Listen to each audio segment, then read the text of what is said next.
Then, sir, some attempt has been made to introduce certain elements in the present Constitution Amendment Bill, but naturally, other details and further elucidations are out of the purview of the present bill, and therefore a new bill will have to be brought forward to the extent that it is necessary for incorporating these provisions.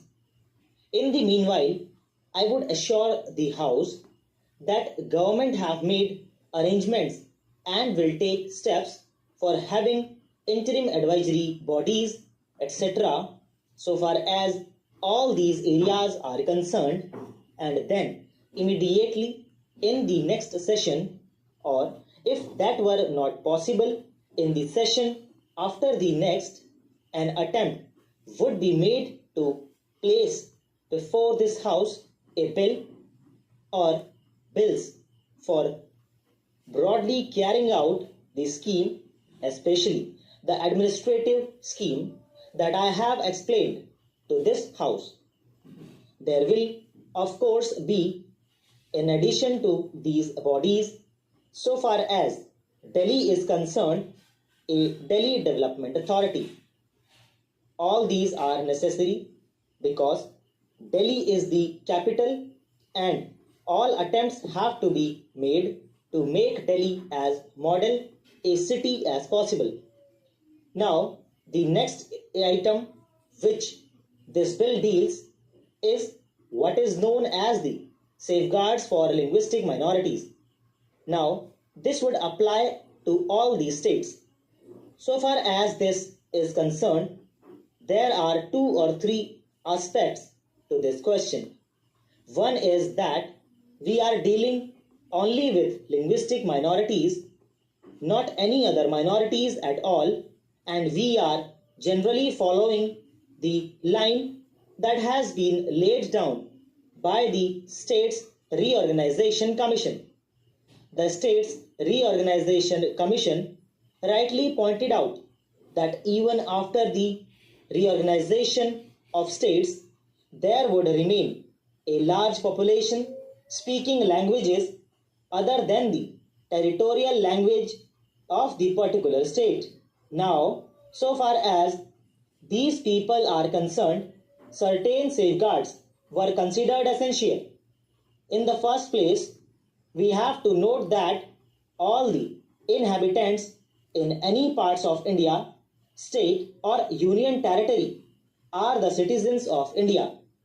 They have a common citizenship and all the rights of common citizenship will naturally be available in all respects so far as the linguistic minorities in different parts are concerned.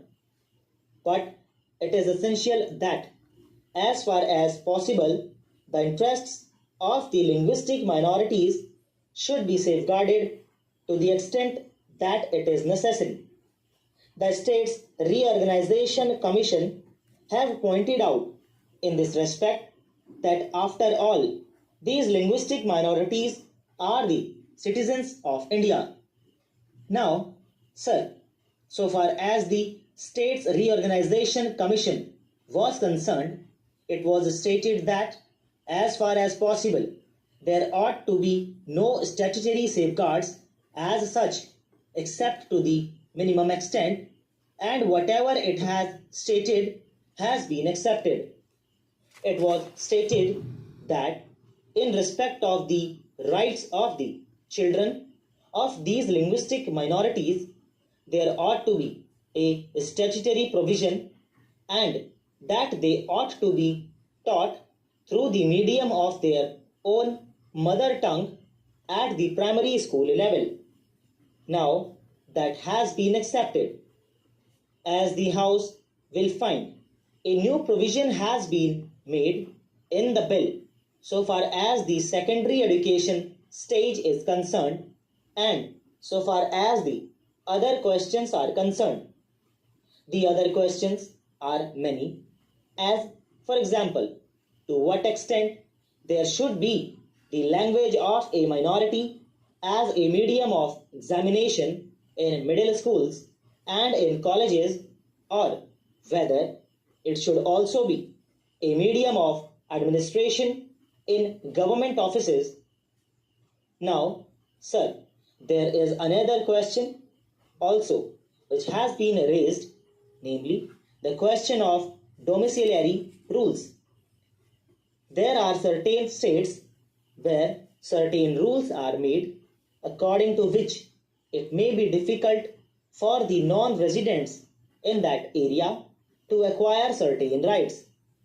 In some cases, very long periods have been laid down. If I mistake not, in one case, 12 years residence was prescribed, and that was considered rather inequitable.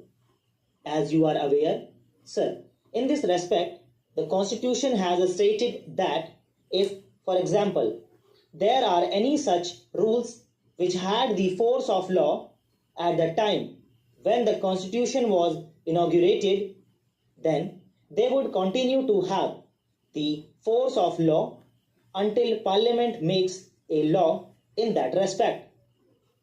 We are considering that aspect of the question also. Then, sir, the important question that has to be noted is that if we have a common citizenship, then the question arises whether it would be open or it ought to be open to the various state governments to lay down certain rules which are likely to be complained of as discriminatory provisions so far as the acquisition of property is concerned, or so far as the admission to government services is concerned. Therefore, sir, the whole subject is under the consideration of the Government of India, and we are anxious to evolve certain provisions. Therefore, sir, coming back to the linguistic minorities, what has been decided is this. It was suggested that the governor should have the right of finding out the solution for this and giving property rights to all citizens in his state.